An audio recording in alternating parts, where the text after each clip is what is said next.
अध्याय 12 ईश्वरीय वरदानों का सदुपयोग। अतः भाइयों, मैं ईश्वर की दया के नाम पर अनुरोध करता हूं कि आप मन तथा हृदय से उसकी उपासना करें और एक जीवंत, पवित्र तथा सुग्राह्य बलि के रूप में अपने को ईश्वर के प्रति अर्पित करें। आप इस संसार के अनुकूल न बने, बल्कि सब कुछ नई दृष्टि से देखें और अपना स्वभाव बदल लें। इस प्रकार आप जान जाएंगे कि ईश्वर क्या चाहता है और उसकी दृष्टि में क्या भला, सुग्राह्य तथा सर्वोत्तम है। उस वरदान के अधिकार से जो मुझे प्राप्त हो गया है, मैं आप लोगों में हर एक से यह कहता हूं, अपने को औचित्य से अधिक महत्व मत दीजिए। ईश्वर द्वारा प्रदत्त विश्वास की मात्रा के अनुरूप हर एक को अपने विषय में संतुलित विचार रखना चाहिए।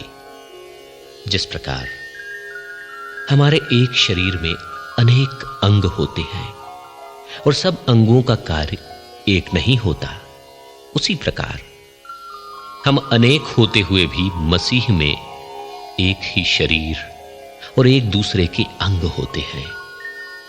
हमको प्राप्त अनुग्रह के अनुसार हमारे वरदान भी भिन्न भिन्न होते हैं। हमें भविष्यवाणी का वरदान मिला तो विश्वास के अनुरूप उसका उपयोग करें। सेवा कार्य का वरदान मिला तो सेवा कार्य में लगे रहें।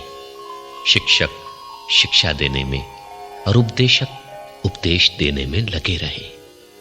दान देने वाला उदार हो, अध्यक्ष कर्मठ हो और परोपकारक प्रसन्न चित्त हो। भ्रातृ प्रेम। आप लोगों का प्रेम निष्कपट हो। आप बुराई से घृणा तथा भलाई से प्रेम करें। आप सच्चे भाइयों की तरह एक दूसरे को सारे हृदय से प्यार करें। आप एक दूसरों को अपने से श्रेष्ठ माने। आप लोग अथक परिश्रम तथा आध्यात्मिक उत्साह से प्रभु की सेवा करें। आशा आपको आनंदित बनाए रखें। आप संकट में धैर्य रखें तथा प्रार्थना में लगे रहें। संतों की आवश्यकताओं के लिए चंदा दिया करें और अतिथियों की सेवा करें। अपने अत्याचारियों के लिए आशीर्वाद मांगे। हां, आशीर्वाद, ना कि अभिशाप। आनंद मनाने वालों के साथ आनंद मनाएं, रोने वालों के साथ रोएं।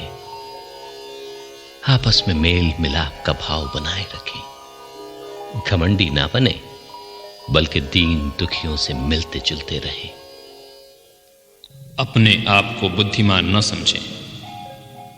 बुराई के बदले बुराई नहीं करें। दुनिया की दृष्टि में अच्छा आचरण करने का ध्यान रखें। जहां तक हो सके अपनी ओर से सबों के साथ मेल मिलाप बनाए रखें।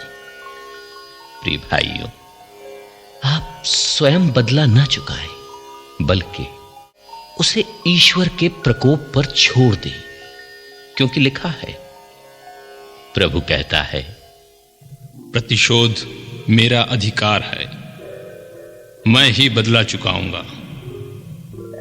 इसलिए यदि आपका शत्रु भूखा है तो उसे खिलाएं, और यदि वो प्यासा है तो उसे पिलाएं, क्योंकि ऐसा करने से आप उसके सिर पर जलते अंगारों का ढेर लगाएंगे।